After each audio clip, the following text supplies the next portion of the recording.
मैं बालकिशन जी मंगलपुर से निवेदन करूंगा कि वो आएँ और जागृति मंच को लेकर अपने विचार रखें। 1 मिनट के बीच में अपने विचार रखें। बालकिशन जी।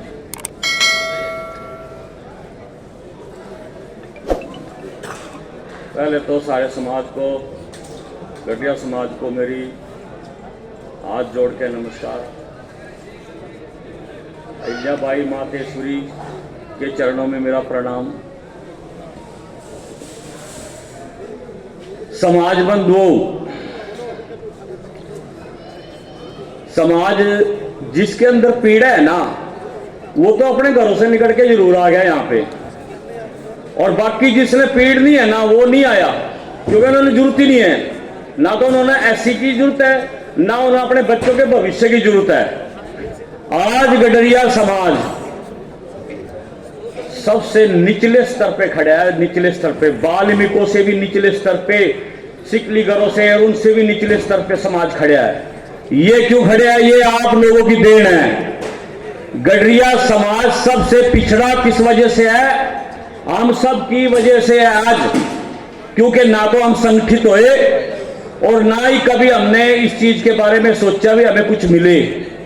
हम लोगों ने, आप लोगों ने एक दूसरे के पीछा लगने की रीत, लेकिन दूसरे समाजों ने हमसे सीखा कि गडरिया समाज एक रेवड़ रखा और रेवड़ एक नक्के में न निकल जा, वो सीख के, लेकिन हमारा समाज एक नाके में से निकलना अब तक नहीं सीखा।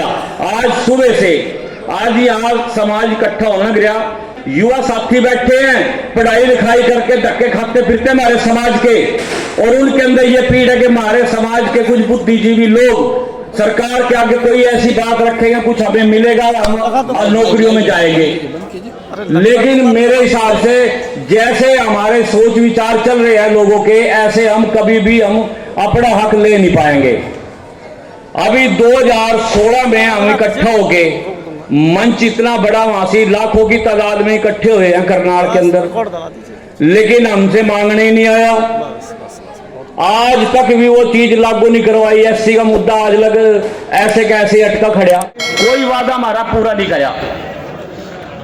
तो मेरी आप लोगों से अपील है कि जब तक आप संगठित नहीं होगे, एकत्रित नहीं होगे, तब तक सरकार हमें देने वाली नहीं है कुछ भी।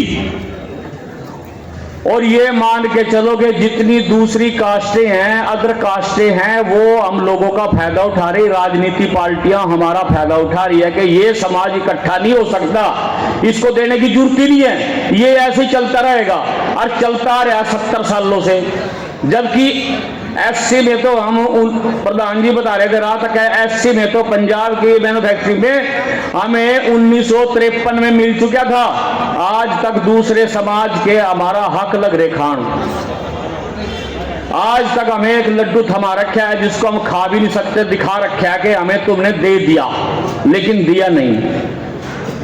तो मेरी सारे समाज से विनती है कि अपने घरों में जाके अपने बच्चों की तरफ देख, युवा साथियों की तरफ देख, जिनको हम पढ़ा रहे हैं उनकी तरफ देख के इकट्ठा होना सीखो।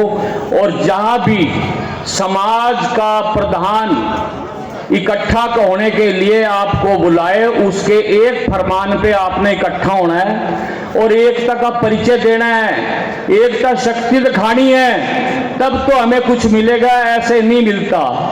क्योंकि जैसे ये कानूनी लड़ाई कह रहे हैं, अभी हमारे समाज के वक्ताओं ने कहा कि ये कानूनी लड़ाई है, इस पे स्टे हो गया है, कुछ नहीं है। मैंने वो भी देखा है कि एक वकील कानून जानता है और एक वकील सीधा जज को जानता है। सरकार के हाथ में सारी बात, अगर सरकार चाहे तो आज ही इसी स्टे को तोड़वा सकती है और हमें हमारा हक दिलवा सकती है, लेकिन सरकार नहीं चाहती। अगर सरकार चाहती तो 10 साल हो गए सरकार को, आज तक हमारा हक हमें नहीं दिया।